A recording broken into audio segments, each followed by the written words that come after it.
Joondalup recently, you may have seen a advertising campaign on those rolling billboards for Honey Birdette. This is a women's lingerie company, and the pictures, they could only be described as a scene out of 50 Shades of Grey. But it's really caught the attention of Collective Shout, and I think it is important to bring it to your attention because it effectively makes mainstream and acceptable the idea of rough sex and choking. On the line is Caitlin Roper, who is the campaigns manager at Collective Shout. Caitlin, good afternoon. Hi, Ollie. Thanks for having me. I think it's important, Caitlin, because I don't think that this should be in a very popular shopping centre where there are particularly young people of all ages perhaps going up to buy a fruit juice or a smoothie or something, and they could see that this is some sort of normalisation in advertising. Absolutely, that's right. And these ads, they're not just at Lakeside Joondalup. It's part of a national campaign. So these are in shopping centres around the country. So that means women, children, survivors of sexual violence are being confronted with these images eroticising sexualised violence against women. How would you describe and paint the picture, Caitlin? I said it looks like some sort of a scene out of 50 Shades of Grey depicting what's okay to be rough sex. How would you describe it? So it's a scene of a woman in BDSM fetish gear choking herself. And this is a video that's being played on a loop in shopping centres around the country. So this is really serious because choking or strangulation is a particularly serious and potentially lethal form of violence against women. We know that it's a known red flag for future homicide, and it can be fatal even when done in a sort of sexual recreational way. Victims are at risk of brain damage and death, and this can be even weeks or months after. The risks are so severe that the WA Family Violence Legislation Reform Act last year now lists strangulation and suffocation as a new specific criminal offence. So we know that normalising this violence, that eroticising and portraying it as sexy or something women desire or enjoy, it has very serious real-world consequences for women. So are you surprised that these ads can be running through shopping centres around the country?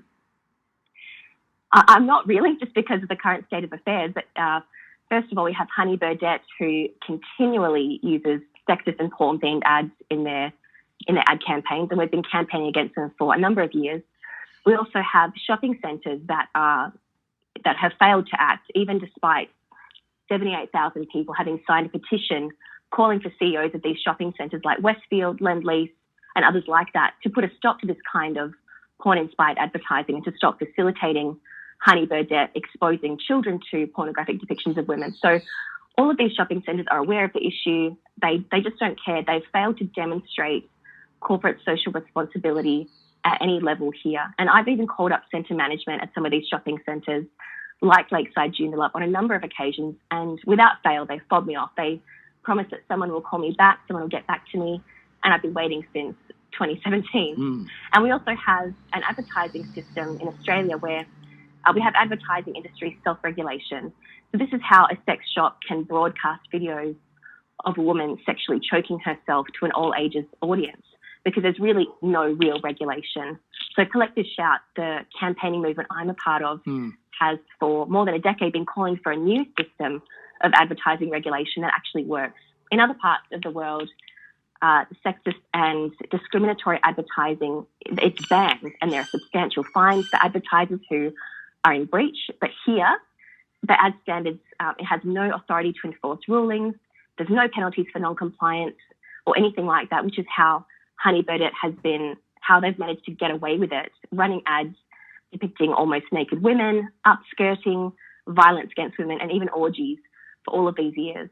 So no, I'm not surprised, unfortunately. Well, because Caitlin, and this is really important, because there can be one debate about whether or not we're sexualising men or women, even with their shirts off, or if they're sitting around in their lingerie or in their swimwear. But this takes it to another level. This takes it to another extreme level that we have many conversations in society at the moment, particularly around what young people are able to access on the internet and what they're able to access in the privacy of their own home. We're effectively now saying by putting this form of advertising into the middle of a shopping centre that it's okay, when it really is not okay. No way is this acceptable anywhere, Caitlin. And I'm really quite shocked that this is what is being allowed to be for sale, or this is the type of advertising that is permitted to be shown around all of our shopping centres. And maybe I've been living under a rock or something, Caitlin, but this one actually really hit me for six. No, you're absolutely right. And the research is solid. We know that kids are harmed through exposure to sexualised and pornified imagery. We know that it has negative effects on their physical and mental health.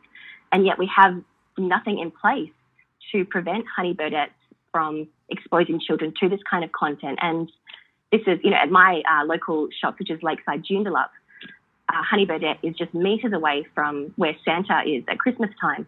And at Karrinyup, the Honey Birdette shop is right in front of the ice cream store. So it's places where children are. I mean, it's the public space. Children are obviously going to be in the public space and they are going to be seeing these things. But it's so callous. It just shows such a complete disregard for children, for their right to be able to develop free from influence by the porn industry or the sex industry. Caitlin, it's a very powerful campaign and I appreciate your time this afternoon on Perth Live. Thanks very much for having me.